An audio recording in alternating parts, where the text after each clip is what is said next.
This video is going to show you how to replace the native crown on an R28 motor. This is a Somfy R28 motor. So this is the crown that comes with it here. This is your native crown right here. It spins.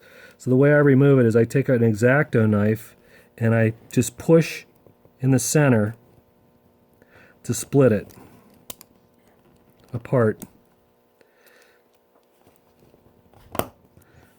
Once it's split apart like that, I get a small screwdriver and pry it the rest of the way to get it off. They're pretty tricky to get off. So once we get one side there,